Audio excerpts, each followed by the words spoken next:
This month brings a wave of long-awaited good news for millions of South Africans who rely on the disability grant.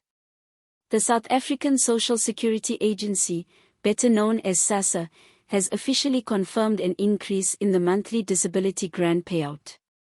This announcement comes at a time when households are feeling the squeeze from rising food prices, fuel hikes, and the broader economic pressures that have gripped the country over the past year. But what does this increase really mean for those affected? Who qualifies? And what's behind the government's timing? In this video, we unpack every angle of this significant development, from the newly announced payout figures to real-life stories and the growing pressure on the state to deliver meaningful support to those who need it most. So, if you or a loved one receives the SASSA disability grant, or if you're planning to apply, this is a video you can't afford to miss. We'll go over how much you'll be getting, who qualifies, what documents are needed, and what the experts are saying about whether this increase is enough. Make sure to stay with us all the way through so you don't miss any of the critical information. This isn't just a minor update. It's a major move by the government, and it could signal even bigger reforms to come. Now, let's start with the headline. As of this month, the value of the SASSA disability grant has officially increased from R2,090 to R2,180 per month. That's an increase of R90 per beneficiary, which will be reflected in May's grant payments. This change is part of the government's broader effort to cushion vulnerable South Africans from the harsh economic climate. The grant adjustment was first hinted at earlier this year, but now it's finally here, and it's being rolled out to everyone who qualifies. While some may look at the R90 increase and think it's not much, for millions of South Africans who survive on this grant, every cent truly counts. In many households, the disability grant is not just supplementary income, it's the main or even sole financial resource.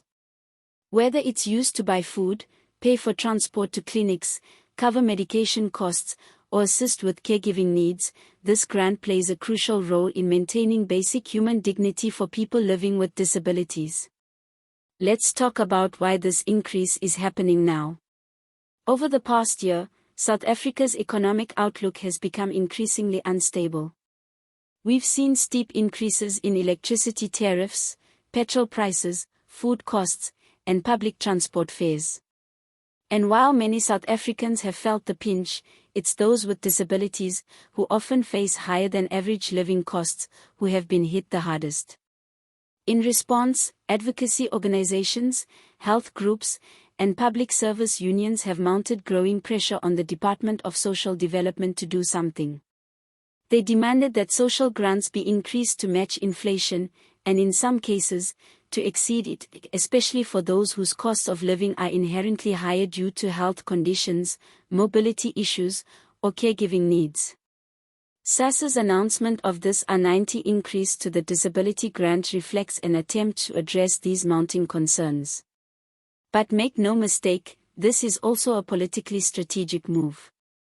South Africa is approaching a critical election cycle. With national elections looming, the ruling government is under intense scrutiny from voters. Social grant recipients represent a significant portion of the electorate. Delivering increases now sends a clear message: the government is listening, and it's responding, at least to some extent, to the public's concerns. Now let's get into the nuts and bolts: who actually qualifies for the SASSA disability grant. The eligibility requirements are clear but strict. You must be a South African citizen, permanent resident, or a recognized refugee living in the country. Applicants must be between the ages of 18 and 59. Importantly, you must be diagnosed with a disability that is classified as either temporary or permanent. A temporary disability means your condition prevents you from working for at least 6 months but not more than a year. A permanent disability is defined as a condition expected to last more than a year, and in many cases, for life. A crucial part of the application process is a medical assessment. This must be done by a doctor approved by SASSA, and the results are submitted as part of your grant application. But here's something many people overlook: the grant is subject to a means test. This test assesses your income and assets. As of now, to qualify, you must earn less than a 96,840 per year if you're single, or a 193,680 if you're married. Your assets must also fall below the threshold, a 1,372,800 for singles and a 2,745,600 for married couples. If you fall within these financial brackets and your disability has been medically confirmed, you likely qualify for the grant. So, how do you apply if you're not already receiving the disability grant? The first step is to visit your nearest SASSA office. Bring along your South African ID or refugee documentation, and be prepared to undergo a full medical evaluation by a state-approved doctor. After completing the means test and submitting all documents, your application will be processed. This process can take several weeks to a few months, depending on the volume of applications and any missing information. If your application is approved, payments are backdated to the date you applied. Now, let's take a moment to put this R90 increase in perspective. Over a 12-month period, this adds up to an extra R1080 per person. While that might not seem like a massive figure, it can cover a month's supply of staple groceries, additional medication, or transport costs to healthcare facilities. For many, it may mean not having to choose between buying food and paying for medical treatment. And for caregivers who support disabled family members, it could mean the ability to provide better quality care. Let's not forget, disability often comes with hidden costs. Whether it's the price of assistive devices like wheelchairs, crutches, or hearing aids, or the cost of modifying homes to make them accessible, these expenses can quickly overwhelm a household's budget. That's why every increase matters. For many people living with a disability, this grant is more than financial assistance, it's a vital source of stability and independence. The new grant amount will be paid starting this month, May 2025.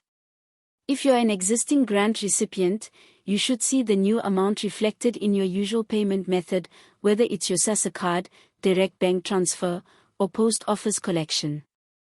If for some reason you don't see the increased amount, it's important to contact SASSA immediately. Delays or issues are usually administrative and can be resolved by updating your banking information or confirming your eligibility status. Now let's turn to the real impact of these grants. Beyond numbers, we are talking about real people. Take the story of Linda, a 38-year-old mother from KwaZulu-Natal, who lost her job after a chronic illness left her unable to work. She now depends on the disability grant to support herself and her teenage daughter. With the grant, Linda pays for chronic medication, buys basic groceries, and ensures her daughter can attend school with a proper uniform and lunchbox. Without this grant, Linda says, we'd have nothing. Then there's Samuel, a 51-year-old man from the Free State, living with a mobility impairment after a mining accident. He uses the grant to pay for a part-time caregiver, transport to and from hospital appointments, and assistive equipment. The R90 increase might seem small, but for Samuel, it means fewer tough decisions at the end of the month, decisions like whether to skip a clinic appointment because he can't afford the taxi fare. Despite the positives, there are still critics who argue that the grant increase doesn't go nearly far enough. Disability rights activists have long argued that the grant fails to reflect the true cost of living with a disability. They point to studies showing that people with disabilities often spend double or triple the average household income on health-related expenses. From costly medications to adaptive equipment and home care support, these are not luxuries, they're essentials. For many, the R180 is simply not enough to live with dignity. There are also ongoing issues with the application process itself. Many applicants face delays that stretch into months, or even longer. There are cases where people with visible, medically documented disabilities are still denied grants due to technicalities or bureaucratic errors. The appeals process, while available, is slow and often difficult to navigate without legal assistance. These are real problems that the government must address if it wants the disability grant system to be truly effective and fair. So, what comes next? Is there a chance for more increases down the line? The answer is yes, potentially. The Department of Social Development has hinted at additional increases depending on future budget reviews. The next major fiscal update is expected during the medium-term budget policy statement later this year. If the